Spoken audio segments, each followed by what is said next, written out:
여러분, 바둑, 그냥 흑돌, 백돌 놓는 보드게임이라고만 생각하세요?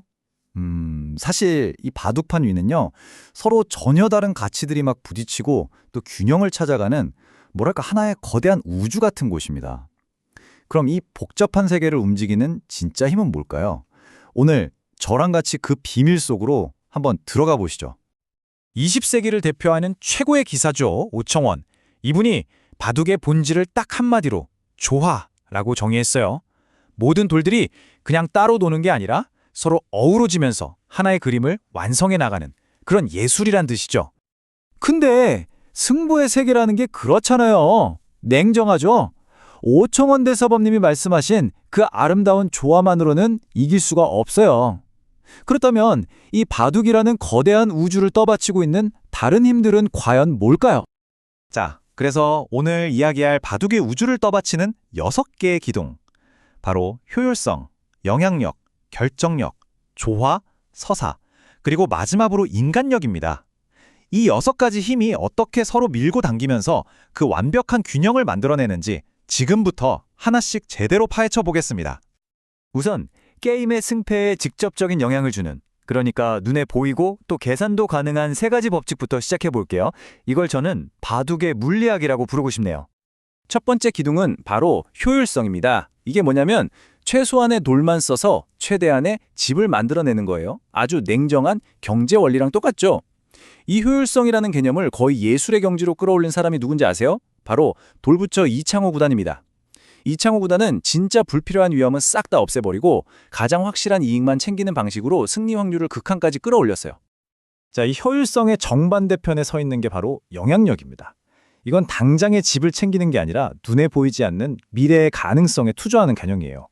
이 가치를 정말 가장 극적으로 보여준 기사가 다케미야 마사키 구단인데요. 그의 그 유명한 혁명적인 우주류 바둑 있잖아요. 바둑판 중앙에 어마어마한 세력을 쌓아서 상대를 그냥 압도해버리는, 말 그대로 자기만의 우주를 만들어버리는 그런 바둑이었죠. 보시면 아시겠지만 이 두 가치는 근본적으로 충돌할 수밖에 없어요.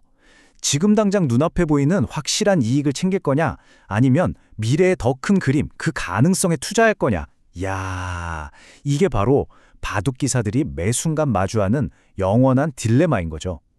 그런데 이 팽팽한 균형을 한순간에 와르르 무너뜨리는 힘이 있습니다. 그게 바로 3번째 기둥, 결정력이에요. 불리한 상황을 단 한 방에 뒤집어 버리는 승부수, 아니면 상대가 전혀 예상 못한 곳을 찌르는 묘수 같은 거요. 정말 치열한 계산 끝에 판의 흐름 자체를 바꿔버리는, 마치 초신성처럼 폭발하는 그런 힘이죠. 자, 2016년으로 가볼까요? 전 세계가 숨죽이고 지켜봤던 대결이 있었죠.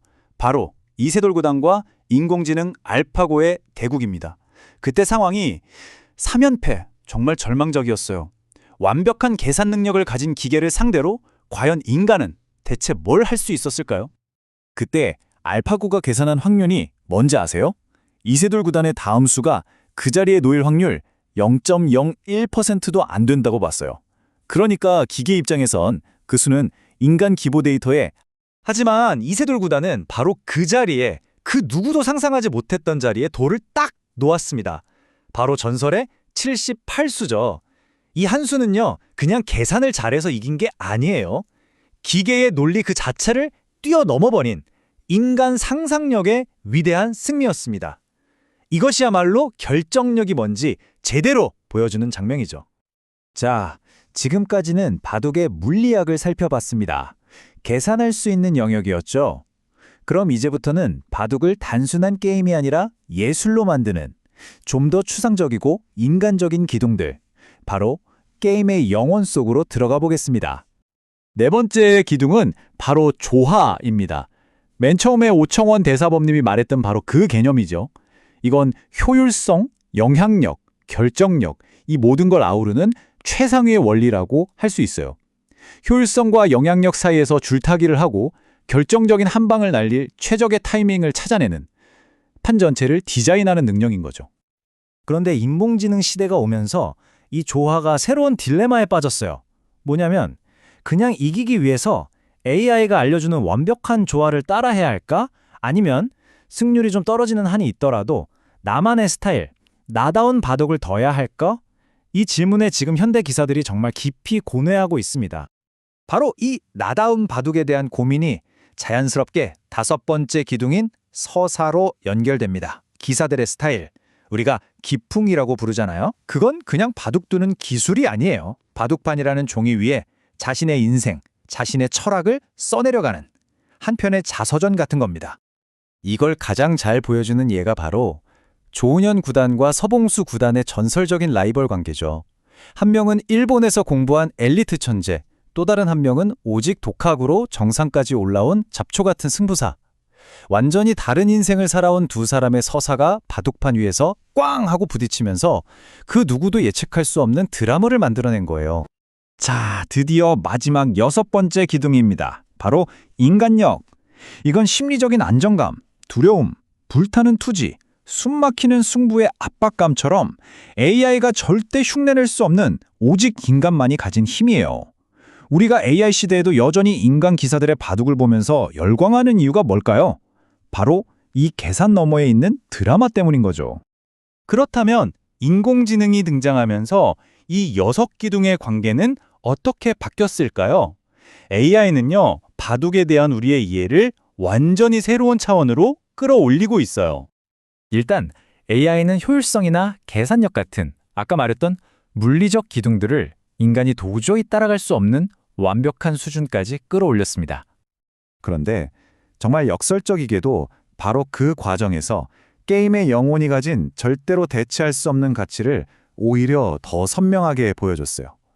기계가 가질 수 없는 조화, 서사, 그리고 인간력이야말로 바둑을 진정으로 인간의 영역으로 남게 하는 핵심이라는 걸 말이죠. 결국 핵심은 이겁니다. 인간과 AI, 둘 다 똑같이 바둑을 두지만 근본적으로 목표가 달라요. AI는 최적의 승리 확률을 계산하는 기계죠.